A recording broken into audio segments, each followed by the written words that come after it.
Connectez-vous.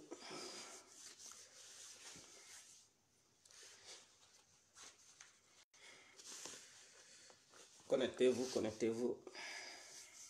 On va décortiquer la vidéo de Guillaume Soro.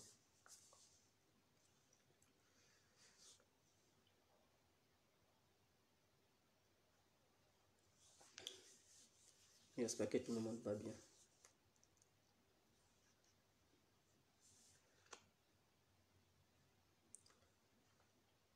Alors, bonjour à tous et à toutes. Pour tous ceux qui ne me connaissent pas, je suis l'incontournable Dia complet tout terrain.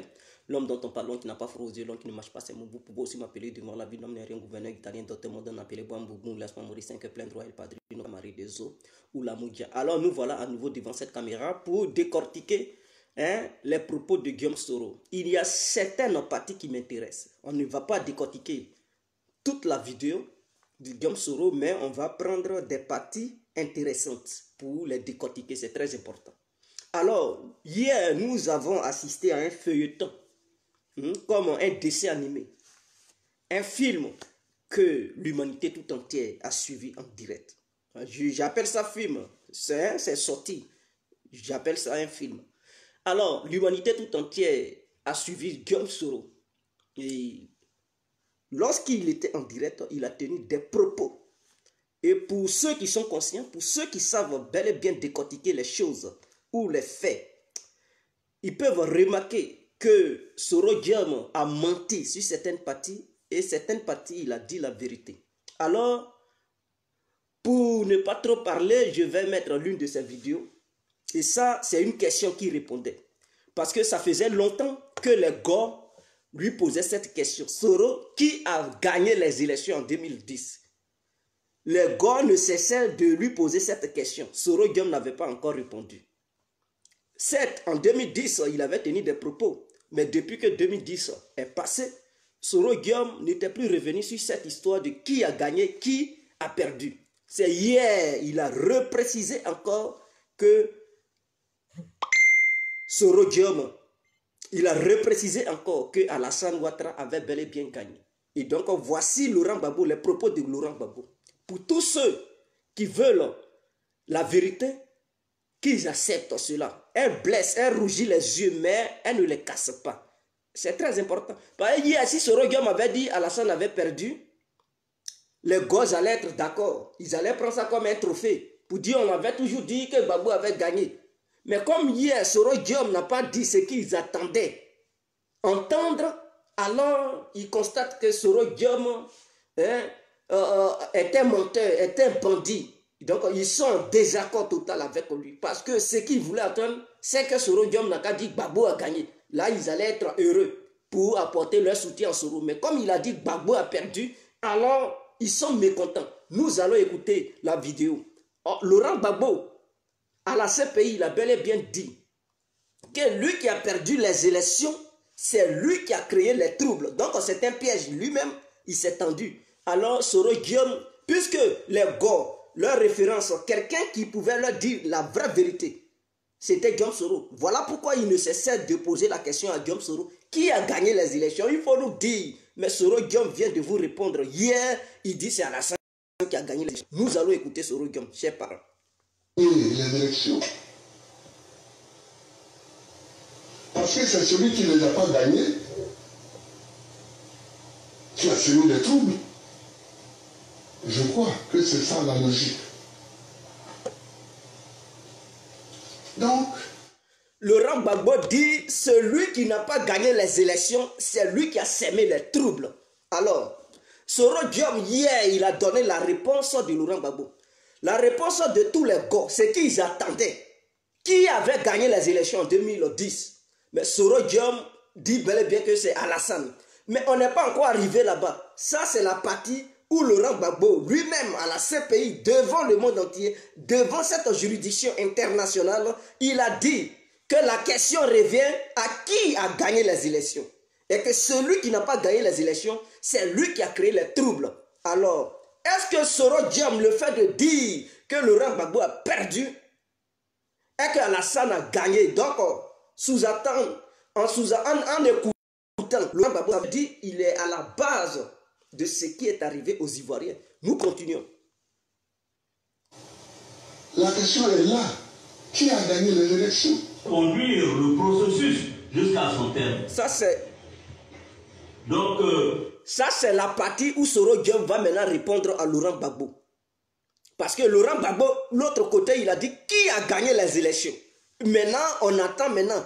Soro Diom va répondre maintenant. Réellement, il va préciser aux Ivoiriens et à l'humanité tout entière, il va donner le nom du vrai gagnant et le nom du vrai perdant. Donc, écoutons-le et poursuivons. L'élection de 2010, je vois souvent les gens me posent la question. M. Ouattara a bel et bien été élu. Donc, il n'y a pas de problème sur cette question. Ça veut bien, aujourd'hui, je suis en froid avec M. Ouattara. Il dit, M. Ouattara a été bel et bien élu. Et donc, il n'y a pas de problème sur cette question. Il n'y a aucun souci. Alors, les gars, êtes-vous prêts à accepter les propos de Guillaume Soro? Êtes-vous prêts à reconnaître que réellement, Laurent Gbagbo avait perdu? Parce que ne vous jouez pas aux hypocrites. Parce que hier, si ce même Guillaume Soro avait dit que Gbagbo avait gagné, vous alliez même brandir le nom de Soro Guillaume pour dire voilà, maintenant il s'est repenti, il est bien. Mais Soro Guillaume, il n'a pas dit ce que vous aviez voulu entendre. Donc, comme il a dit, Alassane a gagné, alors vous êtes là crier sur tous les toits. Wow, Soro Guillaume est un bandit. Souvent, il se répand, souvent, il dit des contre-vérités. Mais vous, attendez, le monde ne peut pas se clôturer autour de vous, autour de Gbagbo. Il y a d'autres vérités que vous ignorez. Donc, votre vérité n'est pas toujours la vraie vérité de tout le monde. Donc, pensez que vos pensées sont les pensées maîtresses. Et qu'en dehors de vos pensées, il n'y a pas d'autre vérité ailleurs, mais c'est du mensonge. C'est une erreur capitale que vous êtes là à commettre. Alors, poursuivons le côté, les propos de Guillaume Soro. C'est facile pour moi de dire qu'il n'a jamais été élu. Ce n'est pas vrai, il ne faut pas non plus mentir par opportunisme. La vérité, c'est que nous avions 3 canaux de vérification de cette élection. Ah oui. Effectivement, M. Ouattara a été élu. Comment en aurait-il pu être autrement quand, au premier tour, M. Laurent Gbagbo a 38%, M. Ouattara a 32%, M. Bédié a 25%. Quand M. Bédié et M. Ouattara se mettent ensemble, il ne faut pas avoir fait Harvard pour savoir que M. Ouattara ne pouvait que gagner, tout de même. Donc on ne peut pas... Ok. Donc les propos sont bel et bien clairs là. Il a donné le nombre de pourcentage de chaque candidat aux élections présidentielles de 2010. Pour ceux qui ne savent pas, n'oublions pas, reconnaissons que Laurent Gbagbo, dès le premier tour, il était déjà dans une histoire de coalition. Donc le RPI seul n'est pas allé aux élections. Le RPI est allé aux élections dès le premier tour en étant coalisé avec les autres partis politiques. C'est ce qui même a permis au RPI d'atteindre les 38%, mes frères. Je dis bien, le RPI seul n'est pas allé aux élections donc, pour pouvoir avoir les 38%. Si dès le premier tour, le RPI n'était pas dans une coalition et qu'il partait seul aux élections et que le RPI avait 38%, et que lors du deuxième tour, le RPI se mettait dans une coalition, on pouvait débattre sur ça. Mais dès le premier tour, le RPI s'est mis dans une coalition. Étant coalisé, le RPI n'a pas pu atteindre même 40%, n'a pas pu faire la différence, n'a pas pu faire le poids, n'a même pas pu tenir devant le RDR qui est allé seul aux élections. Je dis bien, devant le RDR qui n'était pas dans une coalition quelconque. Soulignons les choses. Donc en Côte d'Ivoire, si on veut faire les statistiques des partis politiques qui sont populaires, on peut classer le RDR premier parti populaire de la Côte d'Ivoire. Je vous explique. 2010, il y a eu premier tour, deuxième tour. Laurent Gbagbo, le FPI de Gbagbo, le président sortant, ça veut dire Laurent Gbagbo a gouverné pendant 10 ans. C'est lui qui a demandé à Soro Guillaume d'organiser les élections. Il était le président sortant. Malgré cela, malgré tous les moyens dont il disposait, Laurent Gbagbo est allé aux élections avec les autres candidats. Et lors de cette élection, le FPI a préféré se coaliser avant d'aller au premier tour. On appelait ça LMP, la majorité présidentielle. La majorité présidentielle. Donc cette majorité présidentielle, dans le premier tour, a obtenu 38%. Je dis bien 38%. Or, le RDR, n'étant pas dans une coalition, dès le premier tour, a pu avoir 32%. Je dis bien, le RDR n'étant pas dans une coalition, a pu obtenir 32%. Le PDCI n'étant pas dans une coalition, dès le premier tour, a pu avoir 28%. Alors, entre 25 et 28, si je me rappelle bien. Donc, lorsqu'on compare, on constate que le RDR est plus populaire que le FPI. Les membres du FPI, ils parlent beaucoup. Ils parlent beaucoup, ils crient beaucoup, ils font assez de bruit, mais ils n'ont rien dans leur coalition. C'est ce qui est clair. Maintenant, étant donné que le PDCI-RDA est tombé dès le premier tour avec un score de 28%.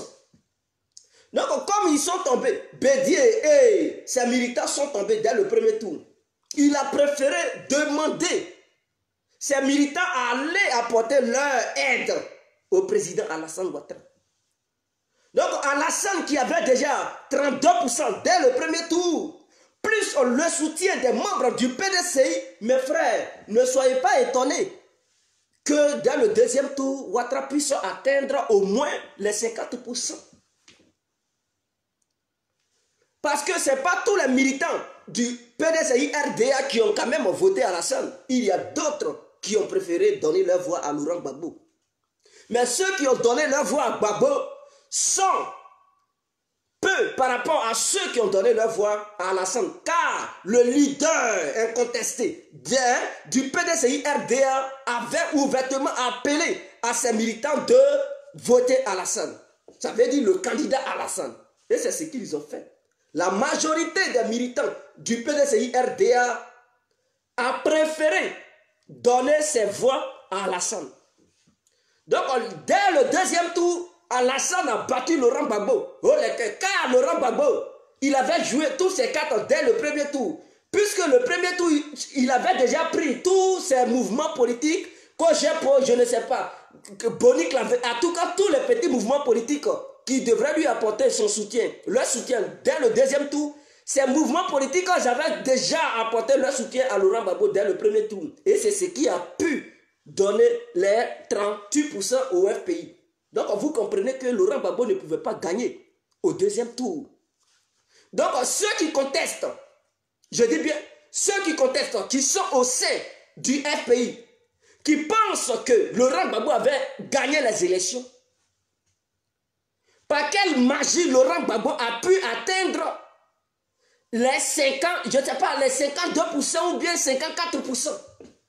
Quelle magie le FPI a-t-il fait?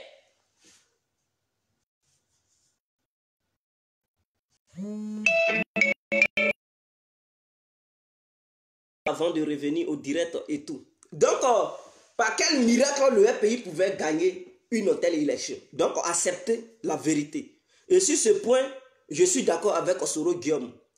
Puisque même avant que lui-même il ne puisse avouer cette vérité, tout le monde le savait déjà. Mais il y a d'autres, ils savent que c'est une vérité absolue. Une vérité qui est irréfutable. Mais ils font semblant de ne pas voir cette vérité. Ils préfèrent renier cette vérité et croire que leurs mensonges sont... croient que leur mensonge est une vérité. Donc, ils veulent transformer le mensonge en une vérité et la vérité en mensonge. Voilà le vrai danger. Donc, si eux-mêmes, s'ils arrivaient, ils parvenaient à faire leur propre mea culpa pour reconnaître réellement que Alassane avait bel et bien gagné les élections en 2010, on n'en serait pas là. La guerre n'allait pas arriver. On allait sortir sain et sauf. Mais malheureusement, d'autres ont voulu confisquer le pouvoir. Alors, on continue les propos de Soro Guillaume. Voilà, même si vous n'êtes pas fort en mathématiques, moi je disais aux uns aux autres que nous avions 3 forces politiques en Côte d'Ivoire. Nous avions le PDCI de Bédié qui représentait environ 30%. Nous avions le RDR de Ouattara qui représentait environ 30%. Et nous avions le RPI de Gbagbo qui représentait environ 30%. Alors si deux se mettent ensemble, ils ne peuvent que gagner face à l'autre. Et c'est ce qui s'est passé. Au premier tour, M. Gbagbo a eu 38%, M. Ouattara 32%, M. Bédié 25%. Et les résultats ont confirmé qu'à environ 80 à 90%, il y a eu un record de vote sur M. Ouattara. Il ne pouvait que gagner. Voilà la réalité. Merci. En fait, tu es un flou. Ok, donc vous comprenez. Ça, cette partie, on a parlé de ça. Maintenant, on va revenir à une deuxième partie.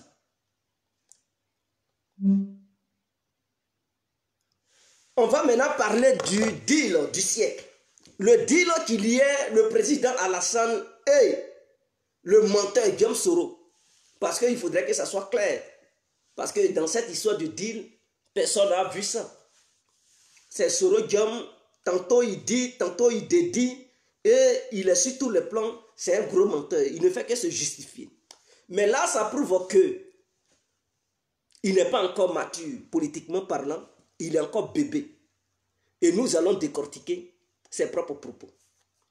S'il était honnête, sincère, il n'allait jamais accepter le poste du Premier ministre. Il n'allait jamais accepter d'organiser une élection quelconque en Côte d'Ivoire. Sachant bel et bien que d'après Soro, un deal te liait à un candidat de l'opposition. Et donc, lorsque tu sais que tu es lié par un deal, ça veut dire tu as signé un deal avec un candidat de l'opposition. Lorsqu'on te demande d'organiser une élection quelconque dans un pays, mais il est préférable de refuser. Parce que dans tous les cas, tu sais que entre les deux candidats, lui avec qui tu as signé le deal, c'est ce dernier que tu vas supporter. Parce que tu sais que tes intérêts sont chez lui. Et que l'autre, tu vas coûte que coûte faire. Même s'il gagnait, on sait que Alassane a gagné. Mais si c'est Laurent Gbagbo qui gagnait, Soro Guillaume allait refuser la victoire de Laurent Gbagbo. Puisqu'il savait déjà qu'un deal le liait avec le président Alassane. Un deal le liait avec le candidat Alassane. Donc, entre les deux candidats, Soro Guillaume allait choisir qui? Mais il sait qu'en s'alliant à Laurent, c'est-à-dire reconnaître la victoire de Laurent Gbagbo est égal à perdre ses postes que le président Alassane lui avait promis. Or, reconnaître Alassane est égal à obtenir les postes que Alassane lui avait promis. Donc, dans ça, quand on voit ces deux cas-là, Soro n'a pas été crédible. Il n'a pas été un homme transparent. Il n'a pas été sincère envers le peuple ivoirien. Lorsqu'il dit non, c'est une élection qui a été transparente et tout, mais non, lui-même, l'homme même qui a organisé cette élection, il n'était pas transparent. Donc, sur cette base, on ne peut pas dire en Côte d'Ivoire, il y a eu une élection transparente. Puisque Soro Guillaume était déjà dans la magouille avant d'organiser cette élection. Écoutons-le. Oui, non, M. Ouattara et moi, nous avons été très proches, je dois vous le dire. Et M. Ouattara a pris des engagements vis-à-vis de moi. Le premier engagement était que je devrais, s'il gagnait l'élection, je devrais être son Premier ministre pour un mandat. C'est-à-dire 5. Ok. Donc, quand vous écoutez Soro Guillaume, il dit qu'il a été très proche du président Alassane Ouattara. Et le deal que le président Alassane Ouattara avait signé avec lui, c'était que si le président, c'est-à-dire le candidat Alassane était élu président, Soro Guillaume allait être son premier ministre durant son premier mandat. Ça veut dire qu'il allait être premier ministre du président Alassane pendant 5 ans. Est-ce que vous comprenez? Il allait être Premier ministre pendant 5 ans. Donc c'est ce premier deal qu'ils ont signé. Écoutons-le. Il a été suffisamment intelligent pour me permettre de raccourcir ce mandat-là à 11 mois. Hein, j'étais encore sous le charme, vous comprenez? Donc vous comprenez, Soro Diom affirme que Alassane Ouattara l'a berné parce qu'il n'a fait que 11 mois sur le poste du Premier ministre. Donc Alassane Ouattara n'a pas pu respecter ses engagements qu'il avait pris envers Diom Soro. Donc il considère cela comme une trahison. Donc il voit Alassane comme un traître. Il voit Alassane comme un traître. Mais Soro Diom, nous savons bel et bien que le président Alassane a gagné les élections. Mais lorsqu'on t'avait demandé d'organiser cette élection, tu devrais refuser. Tu devrais dire non si réellement tu étais honnête et que tu ne te battais pas pour tes intérêts personnels. Parce que tu as fait croire au monde entier que les nordistes étaient menacés. Que toi, Soro Diom, on t'avait contrôlé sur un quelconque pont. Que ce soit Bédié ou Pont de Gaulle ou Fouet-Boigny. Tu as dit ils t'ont contrôlé, ils t'ont demandé des pièces. Donc c'est pour ça que tu es devenu rebelle. Tu dis, les musulmans ne pouvaient plus porter de boubou en Côte d'Ivoire. C'est pourquoi tu es devenu rebelle. Mais lorsqu'on t'écoute, lorsqu'on t'entend parler, on constate que tout ce que tu avais évoqué hier, c'était du mensonge. Tu as rencontré que des bêtises. Tu faisais cette guerre au nom de tes propres intérêts. Tout simplement parce que même que ça soit faux ou vrai, Soro Diom savait qu'on lui avait promis poste de Premier ministre pendant 5 ans.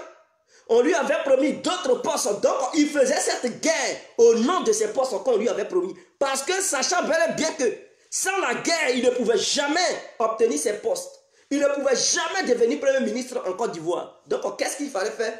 Il fallait faire la guerre. Et en faisant la guerre, il fallait faire croire aux gens qui menaient une lutte noble envers une population martyrisée en Côte d'Ivoire. Et précisément la population du Nord. Donc voici les premiers mensonges de Diom Soro.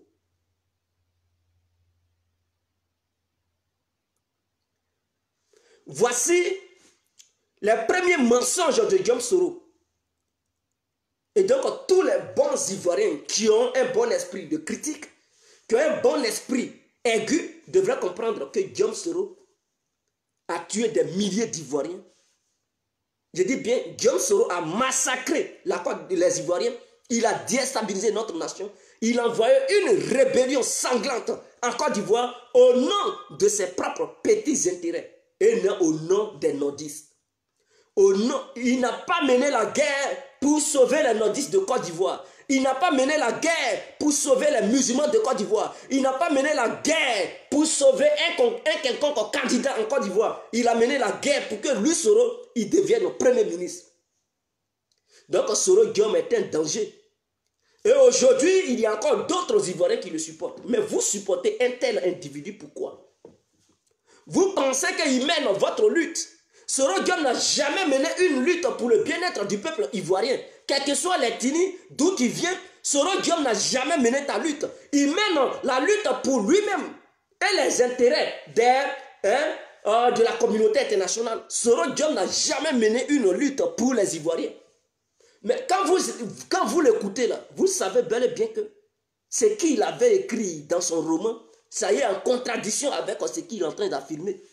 Donc le livre de Diom Soro, pourquoi je suis devenu rebelle, est basé sur du mensonge. Parce qu'en écoutant ce mec, ce Diom Soro, on constate que son livre, c'était de la poudre de pélin-pélin. C'est clair. Donc c'est un menteur. Il avoue des choses ici et quand tu lis son livre, il y a d'autres choses qui sont opposées. Qui sont opposées à cette déclaration qu'il fait. Donc on va donner raison à qui? Est-ce que réellement il a créé la rébellion pour le bien-être des nordistes ou est-ce qu'il a créé la rébellion pour que lui, Diom Soro, il puisse prise en considération au sein de la classe politique ivoirienne? Voilà le vrai problème. Donc poursuivons, on va l'écouter. Mes collaborateurs ne m'en voudront pas. Deuxièmement, je devrais être le numéro 2 de son parti, le RDR. D'ailleurs, le poste de vice-président du RDR, créé en 2008, était réservé. Ok. Donc, vous comprenez les révélations de Guillaume Soro. Est-ce que réellement il avait signé un deal avec le président Alassane? Question.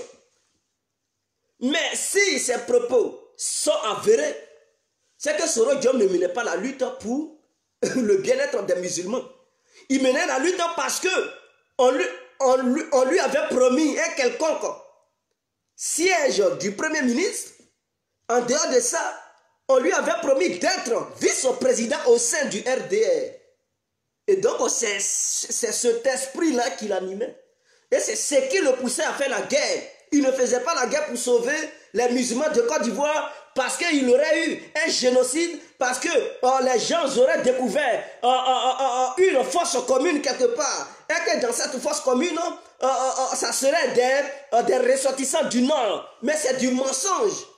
Lorsqu'on écoute ce mec, on constate que c'est un menteur. Et que ce mec, il n'a jamais fait la guerre au nom des intérêts du peuple ivoirien. Il faisait la guerre pour ses propres intérêts. Et c'est ce qui est clair. Donc vous comprenez l'homme que vous soutenez. Vous voyez l'homme que vous soutenez. Il n'est pas fiable. Un homme comme ça, non. Il est égocentrique. Ce mec, il est égocentrique. C'est son ego qui prévoit sur tout le reste. Il s'en fout des autres. Maintenant les gars, je tiens à leur rappeler une seule chose. Soro qui est devenu votre braviquel. Soro qui est devenu votre légende aujourd'hui. Soro qui est devenu votre exemple. Soro qui hier a massacré vos familles, a déstabilisé la Côte d'Ivoire, a fait reculer la Côte d'Ivoire de 50 ans. Soro Guillaume qui a poussé les Ivoiriens à aller en exil. Soro Guillaume qui a enterré les parents des gens vivants.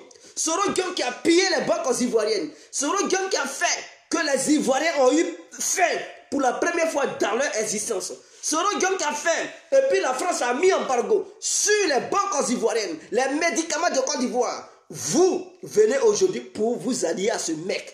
Mais est-ce que ce Soro est fiable? Avez-vous déjà entendu Alassane tenir de tels discours? Mais non, Alassane, il menait la lutte pour développer la Côte d'Ivoire. Et nous voyons les résultats du développement de la Côte d'Ivoire. Il ne faisait pas la lutte pour ses propres intérêts. Non, Alassane faisait cette lutte pour le développement de la Côte d'Ivoire. Mais contrairement à Soro Guillaume, il menait cette lutte, il menait cette bataille, il tuait les Ivoiriens, il éventrait les Ivoiriens, il déstabilisait la Côte d'Ivoire, il pillait les banques ivoiriennes pour ses propres intérêts et non les intérêts des Ivoiriens. Et donc tous les bons nordistes qui ont encore un bon cerveau, qui sont encore matures, des bons nordistes qui comprennent la valeur de l'être humain, qui comprennent la lutte du bien-être de notre nation, ou bien qui veulent une émergente rapide de la Côte d'Ivoire, ils devraient même boycotter Soro Guillaume sur tous les plans. Ils devraient fuir Guillaume Soro parce que ce n'est pas quelqu'un qui est fiable. Il est un danger potentiel. Et donc le fait de vous berner, le fait de encore vous mentir en disant que ouais, il met la lutte parce qu'il n'y avait pas de démocratie, il menait cette lutte pour instaurer la démocratie en Côte d'Ivoire, c'était du mensonge.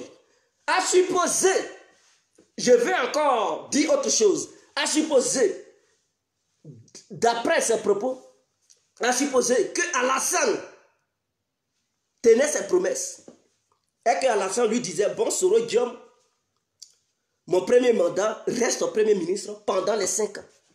Mon deuxième mandat, Soro Guillaume soit le vice-président du RADP. Est-ce que votre Soro aujourd'hui allait venir pour déclarer la guerre à Alassane? Il n'allait pas le faire parce que lui, il aurait été déjà satisfait. Son ego allait être lavé.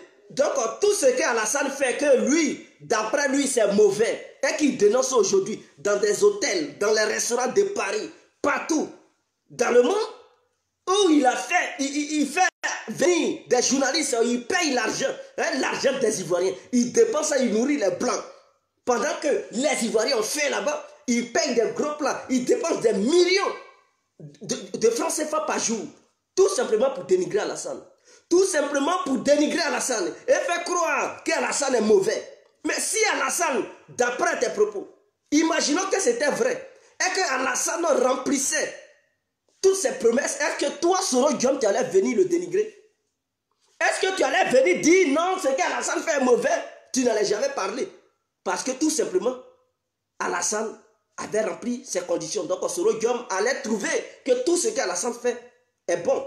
Mais puisque Alassane, d'après ses propos, lui Soro ses propos, puisque Alassane n'a pas rempli ses conditions, alors automatiquement il sort. Il dit Alassane est dictateur. Mais non, là tu ne mènes plus une lutte pour les Ivoiriens, tu mènes ta propre lutte. Et donc dans ta propre lutte, tu fais croire aux gens que tu mènes une lutte pour les Ivoiriens. Voilà ce voyou. Excusez-moi, mais c'est ce qu'il est. Voilà comment il prend les Ivoiriens comme des tonneaux vides. Voilà comment il considère les Ivoiriens. Il pense que nous sommes un sous-peuple. Parce que Alassane n'a pas tenu ses promesses vis-à-vis de sa petite personne. Alors, il veut embobiner les gens en les faisant croire qu'Alassane est mauvais. Mais imaginons qu'Alassane lui donnait tout ce qu'il demandait à Alassane. Est-ce que Soro Guillaume allait rester dans un restaurant hier à Paris pour ouvrir sa bouche pour dire Alassane est mauvais, étant il m'avait fait croire qu'il venait du FMI? Est-ce qu'il allait tenir ses propos? Il n'allait jamais tenir ses propos. Parce que son libido avait été déjà satisfait. Donc Soro Guillaume allait être peinant, tranquille. Donc écoutons. À ma personne, dès que je finissais donc ma mission à la tête du gouvernement. Troisièmement, il devrait faire 2 mandats et je devrais, n'est-ce pas, lui succéder comme ça a été fait au Mali entre Alpha Oumar Konaré et Amadou Toumani Touré. Donc vous comprenez. Donc soi-disant dans son deal, il devrait succéder le président Alassane. Ça veut dire suite à ces 2 mandats, lui Soro, il allait être maintenant le candidat du RADP lors de la 3e candidature du RADP au sommet dans cette histoire d'élection présidentielle. Donc, en écoutant Soro, on voit que en 2020, cette année-là, c'est lui qui allait être le candidat du RADP et que Alassane n'allait plus se représenter. Et voyant cela, il constate que Alassane ne va pas le déclarer comme candidat du RADP. Et donc, lui, Soro, il voit que Alassane ne tient pas ses promesses, il recule et il accuse Alassane d'être un dictateur. Mais imaginons que Alassane désignait Soro Guillaume comme candidat du RADP. Est-ce que lui, Soro, il allait parler? Il allait être heureux. Il n'allait jamais dénoncer Alassane. Parce que lui, ce qui compte pour lui, c'est le fauteuil présidentiel. Peu importe ce que les gens font, il s'en fout. C'est le fauteuil présidentiel qui compte pour Guillaume Soro. Et donc, qu'il marche sur les humains ou pas, peu importe, lorsqu'il voit ou il sent l'odeur du fauteuil présidentiel, lui, Soro, il est heureux. Mais Alassane a compris que c'est un voyou. Alassane a compris que Soro Guillaume n'est pas fiable. Que c'est un couteau à double tranchant. Alassane a compris que Soro Guillaume, il ne peut rien faire, que c'est un vaurien. Il ne peut même pas développer le pays. Il ne peut pas mettre Soro Guillaume comme candidat du RADP pour gâcher le nom du RADP. Parce que le RADP est une machine infernale qui bâtit la Côte d'Ivoire. Est une machine qui déploie les ailes partout. Est une machine infernale qui construit le pays, qui envoie le pays dans le développement. Mais nommer Soro Guillaume comme candidat du RADP, mais c'est de rabaisser le nom du RADP. C'est d'humilier le RADP parce qu'il n'est pas efficace. C'est un vaurien, il est nul sur tous les plans. Avec un nulard comme ça, quel parti politique qui peut oser dire Soro Guillaume n'a qu'à être notre candidat? C'est que ce parti politique ne veut plus jamais venir au pouvoir. Parce que si Soro Guillaume vient au pouvoir, il ne va rien faire. Je dis bien, il ne va rien faire. Tout ce qu'il va faire, c'est de déstabiliser les pays régionaux. C'est tout. Au lieu de gérer les Ivoiriens, il ne va pas les gérer. Il va passer son temps à faire des coups d'État au Burkina, au Mali, en Guinée, au Ghana. C'est pour déstabiliser tous les pays qui sont à côté. Et la Côte d'Ivoire, les gens vont mourir de faim. Il va prendre l'argent pour financer les terroristes. C'est tout ce qu'il peut faire. En dehors de ça, qu'est-ce que Soro Guillaume sait faire encore? Si ce n'est pas pour financer des terroristes, des rebelles, qu'est-ce qu'il peut faire? Mais on ne peut pas voir un piquant et prendre ça, mettre ça dans l'œil. On sait que Soro Diom est un piquant. On ne peut pas le prendre pour le mettre au sommet de notre État. Et écoutez, Soro Diom, la Côte d'Ivoire n'est pas une tontine. La politique n'est pas une tontine. Tu n'as pas honte? Non, Alassane voulait qu'on fasse le système du Mali. Amadou Toumanou Touré, son vieux père l'avait laissé et puis... Mais attends, mais tu es sérieux là? Soro Diom, tu es sérieux? Et tu parles de démocratie. Tu parles de démocratie. Voilà quelqu'un. Mais lorsque tu fais ce genre de déclaration, tu devrais avoir honte. Quelqu'un qui parle de démocratie, il parle de succession. Mais succéder quelqu'un, comme on appelle ça la dictature. C'est en dictature, on ne fait pas élection. C'est en dictature, on impose des gens. C'est en dictature, on nomme des gens. Il n'y a pas d'élection. Nous ne sommes pas dans un royaume. On n'est pas dans un royaume en Côte d'Ivoire. Nous sommes dans un pays démocrate. Et donc la démocratie nous invite à faire des élections. Et suite aux élections, le peuple choisit qui va le diriger. Mais toi, Soro Diom, tu complotes. Et tu dis non, c'est moi, on devrait mettre. Après Alassane, c'est moi. Hein? Donc on nomme maintenant les gens. Tu penses qu'en démocratie, on nomme le président comme un ministre. On va aux élections. Tu es là, non, Alassane devrait... Donc, parce qu'Alassane ne veut plus te nommer monsieur, il se révolte. Il crie maintenant, Alassane est un dictateur. Il n'est pas dictateur pour les Ivoiriens. Il est dictateur pour toi. Parce qu'il a compris que tu es un voyou. Et les voyous, c'est comme ça, on les traite. Donc, si il veut parler là, il ne faut pas mélanger les Ivoiriens. Il ne faut pas faire croire aux gens que tous les Ivoiriens sont pareils. Parce que les Ivoiriens ne sont pas sous une dictature. Si toi, Soro, tu penses que tu es sous une dictature, mais reste à Paris. Paris là-bas, là, c'est la démocratie. Il faut vivre ta démocratie.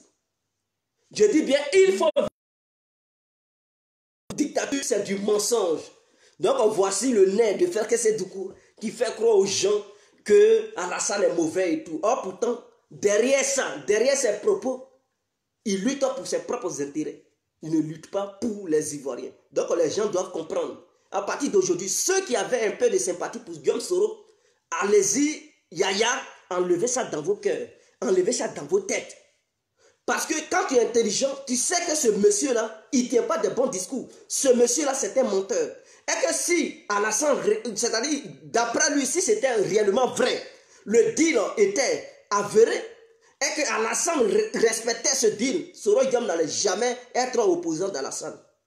Tout ce qu'Alassane allait lui dire, il allait dire oui. Il n'allait jamais mener des luttes pour dire je vais libérer la Côte d'Ivoire et que c'est une dictature. Non. La preuve en est que dès les premières années de son fauteuil au sein du poste du Premier ministre, Soro Diom, il ne parlait pas. Alassane n'était pas un dictateur. Comme Alassane l'a enlevé là-bas, et qu'il est devenu président de l'Assemblée nationale, mais il y a une vidéo qui circule où Soro Diom dit le petit poste du président de l'Assemblée nationale, c'est ça que je veux. Si vous me donnez ça. Donc en ce moment-là, Alassane n'était pas dictateur. Je dis bien, en ce moment-là, Alassane n'était pas dictateur. Parce que pendant ce temps, Soro Diom espérait encore devenir le vice-président du RADP. Et qu'en 2020, Alassane allait dire, bon, c'est votre nouveau candidat. Et que moi, Alassane, je me retire de la scène politique ivoirienne. Mais lorsqu'il a constaté que Alassane regardait ailleurs, sous d'autres angles, et que Soro Diom était délaissé, il a compris que non, Alassane n'allait plus le présenter comme le candidat du RADP. Automatiquement, il dit non, je démissionne, je m'oppose à Alassane. Pourquoi il démissionne pour s'opposer à Alassane? Il démissionne pour s'opposer à Alassane parce qu'il constatait que Alassane préférait d'autres personnes que Guillaume Soro. Alors ça l'a énervé. Donc c'est une colère qui l'anime. C'est cette colère qui le pousse à dire qu'Alassane est dictateur. C'est cette colère qui le pousse à faire croire à l'humanité tout entière qu'en Côte d'Ivoire ça ne va pas bien, et que c'est la tyrannie, et qu'Alassane met les gens en prison. Et maintenant, lui, Soro Diom, il est là préparé maintenant des coups d'État pour envoyer le chaos, enlever Alassane dans le but de devenir président. Et mettre tous ceux qui vont l'aider à des postes stratégiques. Voilà la lutte que Soro Diom mène. Il ne mène pas une lutte pour sauver les Ivoiriens. Donc, vous, Ivoiriens, qui voulez voir votre pays progresser, s'il vous plaît, retirez votre soutien à Guillaume Soro. Les membres du pays, vous devez vous retirer auprès de Guillaume Soro immédiatement. Retirez-vous. Il ne mène pas une lutte pour soi-disant il va libérer Gbagbo. C'est du mensonge. Je dis bien, Soro Guillaume ne mène pas une lutte dans le but de libérer Gbagbo. Il ne mène pas une lutte dans le but de libérer Blé Goudé. Il ne mène pas une lutte dans le but de permettre aux membres du pays de faire leur politique sur le plan national. Il ne mène pas une lutte pour apporter la démocratie, la liberté de l'expression. C'est du mensonge. Soro Guillaume veut vous utiliser. Il veut vous utiliser en se cachant derrière le mensonge pour vous faire croire qu'il mène la lutte pour permettre à Laurent Gbagbo de revenir en Côte d'Ivoire, qu'il mène la lutte pour permettre à Charles Blé Goudé de revenir en Côte d'Ivoire, qu'il mène la lutte pour pouvoir permettre aux Ivoiriens de mieux s'exprimer et de vivre dans une démocratie parfaite. Mais c'est du mensonge. Toutes ces déclarations, derrière ces déclarations se cache le mensonge et l'intérêt de Guillaume Soro. Si vous faites l'erreur de le soutenir, je dis bien, si vous faites l'erreur de soutenir Guillaume Soro et qu'il vient au pouvoir, vous allez comprendre. Et Laurent Gbagbo ne pourra plus jamais mettre ses pieds en Côte d'Ivoire. Je dis bien, Laurent Gbagbo ne pourra plus jamais mettre ses pieds en Côte d'Ivoire. Et Blé Goudé qui est ignorant, lui qui pense qu'il maîtrise Guillaume Soro, lui qui pense qu'il est trop arrivé, lui qui pense que la prison l'a assagi, lui qui pense qu'il connaît trop la politique, c'est une erreur qu'il commet. Si jamais il apporte son soutien à Guillaume Soro, et que Guillaume Soro réussissait à bien stabiliser la Côte d'Ivoire, et qu'il réussissait à s'asseoir dans le fauteuil présidentiel, lui, Blé Goudé, il va périr en exil. Il ne va plus jamais mettre ses pieds en Côte d'Ivoire parce que Guillaume Soro ne veut pas de concurrent. Il ne veut pas de concurrent. Et il va rester au pouvoir. Il va changer la constitution. Il va faire, non limite. Il va faire, l'histoire de candidature sera non limite, non stop. Il va être président à vie en Côte d'Ivoire. Il va instaurer la tyrannie, la dictature. Ah oui, il va créer un royaume. Il va créer un royaume au sein de notre nation. La Côte d'Ivoire ne va plus devenir une nation, mais elle va devenir un royaume. Et donc, ne faites pas l'erreur de soutenir Guillaume Soro. Ne faites pas l'erreur de soutenir Guillaume Soro. Vous verrez dans les jours à venir, il va encore trouver d'autres angles pour essayer de trouver des bons propos. Oui, des belles paroles pour vous fasciner, pour vous séduire. Et ignorant que vous êtes, vous allez dire, ah, il s'est réparti. Au moins, on va le soutenir. Mais si vous faites l'erreur de soutenir Guillaume Soro, malheur. Je dis malheur pour vous. Le RPI ne va plus jamais exister en Côte d'Ivoire. Le RPI ne va plus jamais exister en Côte d'Ivoire. Aucun autre parti ne va plus jamais exister si ce n'est pas son GPS. Il va imposer son GPS comme le parti unique pour la Côte d'Ivoire. Il va faire disparaître tous les autres partis. Même le RADP ne va plus exister. Le PDCI RDA ne va plus exister si vous ne prenez pas conscience. Henri Konan Bédié qui est vieux, qui veut encore s'allier à Soro, qui signe un deal avec Soro, s'il ne fait pas attention. Parce que pour lui, Alassane l'a trahi, et qu'il était encore bébé, et qu'il était fasciné. Il était encore sous le charme plutôt. Et donc, il n'a pas vu les choses venir. Voilà pourquoi Alassane a eu, d'après lui. Mais maintenant qu'il est mature, il signe un deal avec Bédié. Mais cette fois-ci, Soro Guillaume va vouloir faire le coup le plus tôt possible. Avant que Bédié ne se réveille, il va faire le coup à Bédié. Et les membres du PDCI RDA, vous devez comprendre. Soro Guillaume dit il n'est plus sous le charme. Et donc, cette histoire de deal qu'il signe avec Bédié, c'est pour que Bédié l'aide à venir au pouvoir. Une fois au pouvoir, mais vous allez voir. Est-ce qu'il va nommer même un ministre au sein de son gouvernement? Un ministre venant du PDCI? Jamais. Et il va chasser tout cela et il va mettre ses clients, les sous les Alain de Bognon, il va les placer. Il va mettre les gens de son propre village comme militaires, chefs militaires. Il va verrouiller et personne ne pourra encore parler. Il va signer n'importe quel deal pour se protéger, pour ne même pas que les Blancs parlent. Il va être au pouvoir comme les Ali Bongo, les Paul Yansingbe. Il va être au pouvoir comme Paul Biya. Et personne ne pourra parler. Tu parles, il va te tuer. Mais vous voyez l'homme, un dictateur comme ça, et vous lui apportez un soutien. Voulez-vous disparaître? Voulez-vous que notre pays disparaisse? Si vous voulez sauver notre patrie, mais soyons ensemble et écoutez encore ce qu'il dit. Les 3 engagements pris, le premier n'a pas été respecté, le second et visiblement le troisième ne le sera pas non plus. C'est pourquoi, il y a quelques jours, j'ai dit que j'avais un sentiment de trahison. Vous voyez ce que je veux dire? Donc, voici, et ces engagements avaient été pris devant Blaise Compaoré à l'époque, président du Burkina Faso, et ces engagements ont été renouvelés devant un guide religieux ivoirien.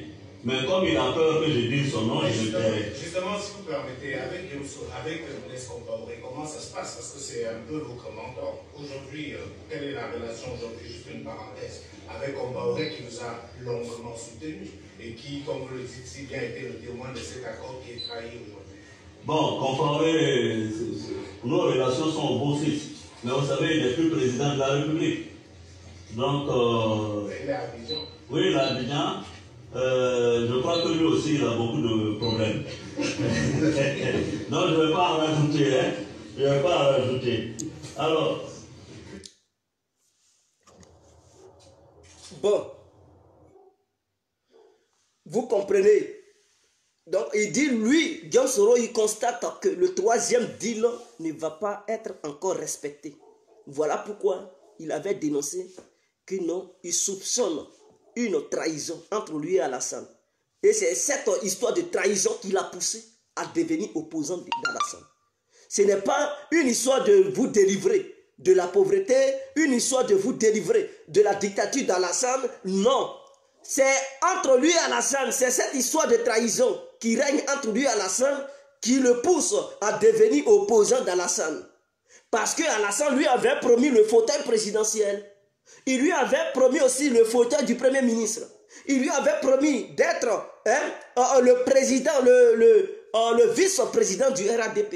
Et comme tous ces critères n'ont pas été réunis, donc il constate que c'est une trahison.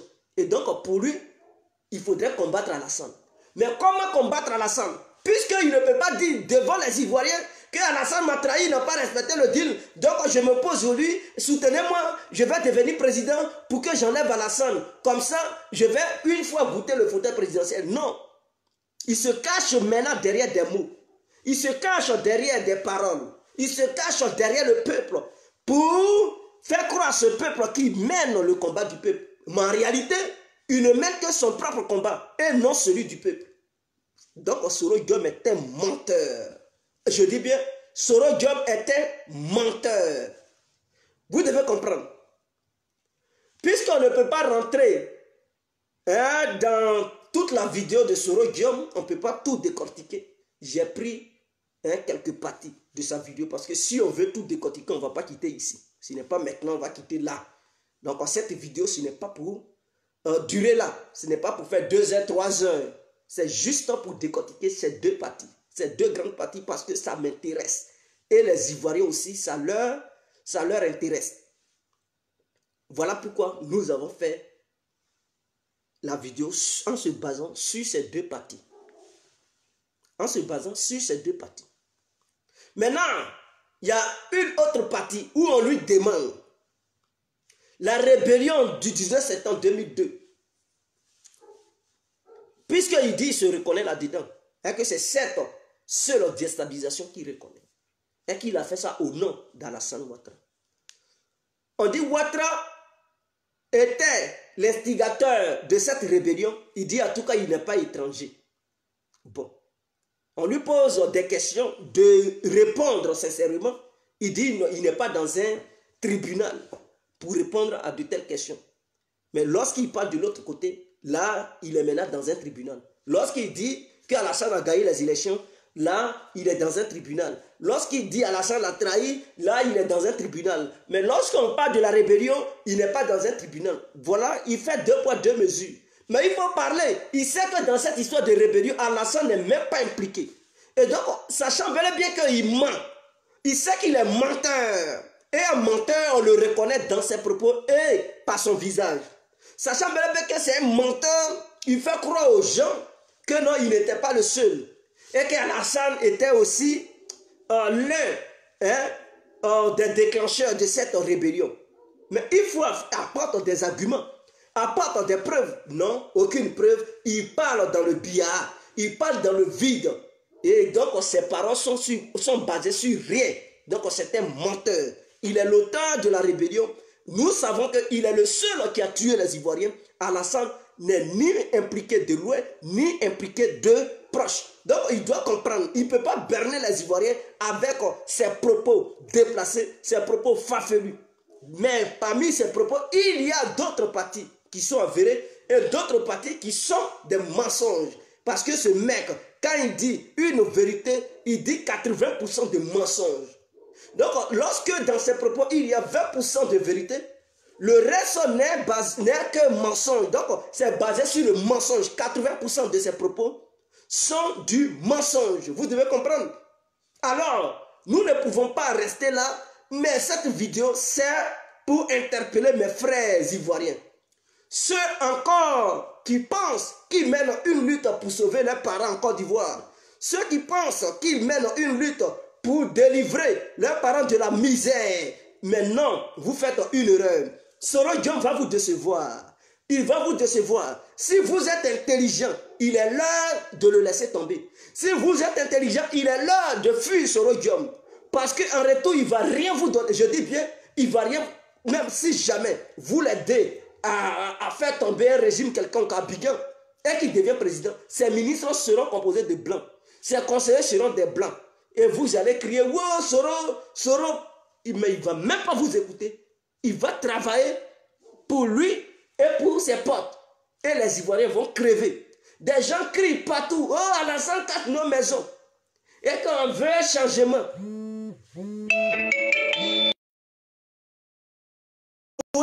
il veut un changement, mais ce changement que vous voulez, c'est Soro Diom vous avez vu. C'est Diom Soro vous avez vu. Mais c'est une erreur stratégique que vous commettez. Soro Diom n'est pas l'homme parfait. Soro Diom ne peut rien régler pour vous. Au contraire, il va être pire que ce qui se passe en Côte d'Ivoire. Ce qui est bien chez Alassane, quand il casse une partie, il construit 50 parties. Ça veut dire s'il a cassé ici, là, il va construire 50 parties. Et donc, c'est ça qui est important. Alassane, il ne casse pas pour laisser. Quand il casse, il reconstruit. Il ne casse pas pour abandonner. Mais votre Soro que vous suivez, il va casser et puis il ne va rien faire. Il va casser, il ne va rien faire. Tout ce qu'il va réussir à faire, c'est de mettre les pancartes de Soro partout. Il va implanter des pancartes de Soro Diom où il aura ses images partout. Il va faire des statues de Soro Diom. Et il ne va rien foutre. Il va piller les banques avec ses potes. Mais vous savez que ce sont des voleurs. Les Soutoussou, les Alain, le Bognon, les Soro, c'est une bande de voleurs. Mais vous voulez mettre une bande de voleurs. Mais au contraire, il n'était pas encore aux affaires et puis il pillait déjà les banques. Il cassait déjà les banques. Imaginons que vous les mettez au pouvoir. Mais ça sera une catastrophe, pas possible. Un événement vraiment que les Ivoiriens ne vont jamais supporter. Ils ne pourront jamais contrôler. Donc, remettez-vous en question. Ces gens n'étaient pas encore dans le gouvernement. Et ils avaient commencé à voler. Ils connaissaient ce que c'était qu'un vol. Casser les banques, piller les banques, ils connaissaient déjà ça. Imaginons que vous les mettez au pouvoir. Mais vraiment, mes frères, ça sera, je ne sais pas, mais on ne va plus vivre en Côte d'Ivoire. On ne va plus vivre. Et qui va parler? Qui osera leur adresser la parole? Martin Bonnet, c'est son corps que sa famille retrouvera dans sa maison. Et Soro Diom, c'est un sanguinaire, vous le connaissez. Quelqu'un qui a tué des millions d'Ivoiriens, ce n'est pas un seul individu qui va l'intimider. S'il tue un individu, ça va lui enlever quoi? Ou apporter quoi? Sachant bel et bien qu'il a multiplié ces un seul individu-là, il les a multipliés par 1000, par milliards, il les a abattus en Côte d'Ivoire. Et ce n'est pas allé quelque part, il est calé. Donc, si on lui donne encore l'opportunité d'être président, mais il va encore massacrer. Et puis ça n'ira nulle part, puisque c'est lui qui sera aux affaires. Si on veut le poursuivre, il va prendre les milliards, il va étouffer l'affaire. Il va dire, tenez l'argent, taisez-vous, c'est moi Guillaume Soro, je suis le président éternel de Côte d'Ivoire. Lorsque Soro Guillaume tient des propos, il dit je vais rentrer en Côte d'Ivoire. Je suis candidat, je vais rentrer et devenir président. Mais sur quoi il compte? C'est parce qu'il a ses potes blancs. Il a ses potes qui sont autour de lui, qui lui vendent des rêves, qui lui font croire que non, ils vont réussir un coup d'État en Côte d'Ivoire. Ou bien ils vont réussir à imposer une rébellion en Côte d'Ivoire pour que lui, Soro, y rentre. Ses potes lui font croire qu'il y aura une guerre avant les élections. Voilà pourquoi il parle du désordre préélectoral. Ça veut dire avant les élections, il y aura un désordre. Voilà pourquoi il crie. Quand vous le voyez en train de crier, je préviens les gens, je prends la communauté internationale en témoin. Et quand il fait cela, c'est de la propagande qu'il fait. Il fait la propagande pour apprêter les gens à cautionner ce qu'il va poser comme acte négatif. Il est là à alerter les gens pour dire, moi Soro, je vais frapper le pouvoir. Moi Soro, je vais créer une rébellion. Moi Soro, je vais faire un coup d'État. Donc c'est une manière de préparer les consciences des Ivoiriens pour dire, si jamais vous voyez le désordre en Côte d'Ivoire, c'est Soro Guillaume qui est à la base. Ne vous mettez pas avec Alassane pour combattre Soro Guillaume. C'est ce qu'il est là vous dire. Il vous vend ses idées. Donc Soro Guillaume, dans son écoute téléphonique, voilà ce qu'il avait dit. Il dit qu'il faut faire d'abord la propagande, il faut apprêter les Ivoiriens à accepter cela et tout. Donc c'est ce qu'il fait. À chaque fois qu'il fait un direct, à chaque fois qu'il fait des interviews, automatiquement, il va alerter les Ivoiriens pour dire je vois un danger. Élection qui est en train de s'organiser. Non, ça ne sera pas une élection transparente, ça va créer une crise, un désordre. C'est une manière de vous dire que lui, Soro, il va faire un coup d'État avant les élections de Côte d'Ivoire. Donc, il va frapper. Et ses amis le soutiennent. Il y a des gens qui le poussent à faire cela. Donc, s'il fait ce genre de déclaration, c'est qu'il a il y a des puissances qui sont cachées derrière lui. Il y a des gens, des hommes d'affaires, des vendeurs d'armes qui sont cachés derrière lui, qui lui donnent cette piste. Et ils sont prêts à lui fournir des armes. Voilà pourquoi je demande au gouvernement ivoirien d'être vigilant. Soyez vigilants. Il faudrait que toutes les frontières soient renforcées. Et il faudrait que le gouvernement vote une loi pour dire les pays qui sont limitrophes de la Côte d'Ivoire, les pays voisins, si un pays ose donner une base arrière à une rébellion quelconque, la Côte d'Ivoire va déclarer la guerre à ce pays. Il faudrait que ça soit clair dans les esprits de chaque président qui gouverne les pays voisins. Quand c'est comme ça, là, ils ne vont jamais accepter que leur pays soit une base arrière pour les rebelles, des criminels de Guillaume Soro. Si j'étais président, j'allais prendre cette décision. Et si le Ghana accepte de faire son territoire une base arrière des rebelles de Guillaume Soro, la Côte d'Ivoire ne va pas la chercher. Une offensive militaire sera lancée automatiquement sur le Ghana. On va les bombarder. Si la Guinée accepte, on lance une offensive sur la Guinée. Si le Burkina, on lance une offensive. Mali, pareil. Et donc, le Libéria, pareil. Donc, quand ça est dans leur tête là, aucun pays ne va accepter que les soldats, les mercenaires, les criminels de Guillaume Soro s'installent dans leur pays. De peur d'éviter une confrontation militaire avec la Côte d'Ivoire. Et quand c'est comme ça, c'est bien clair. Maintenant, les chefs militaires qui sont au sein du pays, le gouvernement doit avoir un coup d'œil sur eux. Parce que si Soro Guillaume, il sait qu'il a des contacts au sein de l'armée ivoirienne. Et ce n'est pas n'importe quel contact. Des contacts avec des chefs militaires. Et le gouvernement doit être très prudent.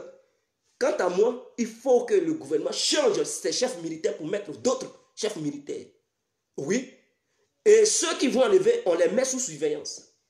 Parce que s'il quelque comme ça, c'est qu'il a signé des deals. Parce que c'est quelqu'un, l'homme au deal, l'homme qui signe des deals partout, c'est qu'il leur a promis des postes. Peut-être même il a dû dire au chef militaire, si je deviens président, vous allez être des ministres.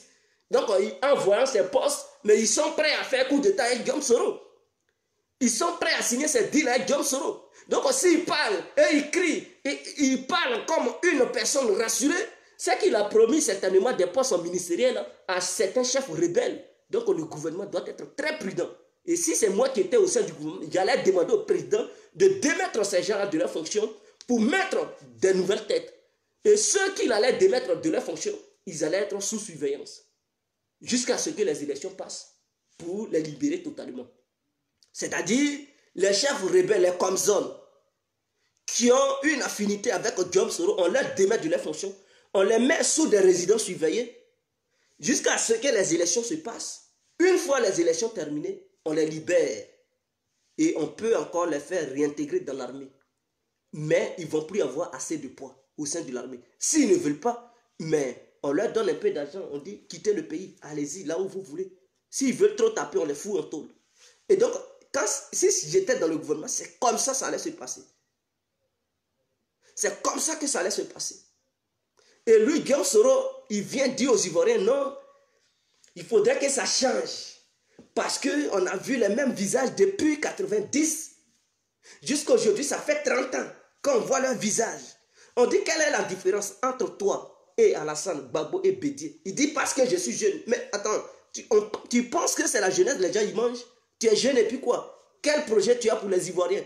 Mais si les vieux sont compétents que toi, un voyou, un vaurien comme toi, mais tu penses que les gens vont te suivre parce que tu es jeune et tu te compares à Macron. Toi et Macron, vous êtes différents. Macron n'a jamais pris les armes contre son peuple. Macron n'a jamais massacré son peuple parce qu'il aurait signé des deals avec François Hollande ou bien Nicolas Sarkozy. Mais non, toi tu es un assassin criminel. Tu mènes une lutte, tu tues ton peuple au nom des deals que tu aurais signés. Et donc pour tes propres intérêts personnels, Macron n'a jamais fait cela. Donc tu n'es pas Macron. Tu ne peux jamais être Macron. Loin de là. Macron n'est pas un criminel. Tu es un criminel. Il faudrait que ça soit clair dans les esprits des gens. Macron a mené une lutte noble jusqu'à ce qu'il soit président. Toi, tu as pris les armes pour commettre des crimes. Donc tu es différent de Macron. Il ne faut pas mélanger Macron et toi. Non, non, non, non. Vous ne pouvez pas jouer sur le même terrain. Loin de là. Quitte dans tes rêves là. Non, je suis jeune. Tu penses que c'est la jeunesse en mange? Un jeune qui tue. On préfère un vieux qui ne tue pas qu'un jeune qui tue. On préfère un vieux qui est sage, qui bâtit, qu'un vieux qui est ignorant, qui est un assassin, qui est un bandit, un brigand. On préfère le vieux. Parce que le vieux, il a la sagesse, il construit le pays, il fait bien. Mais toi qui es jeune, soi-disant l'espoir du peuple, tu tues ce peuple, tu es ignorant, soi-disant tu signes des deals pour des postes et tu parles de démocratie. Pendant ce temps, tu dis non, ils vont faire une passation de trucs de pouvoir. Mais on appelle ça comment? C'est ça que tu appelles la démocratie. Tu es un dictateur. Tu es un bordel politique. Excusez-moi. Si on se laisse, c'était l'incontournable bien compris. Ciao. Partagez la vidéo et abonnez-vous sur Info Afrique. Ciao.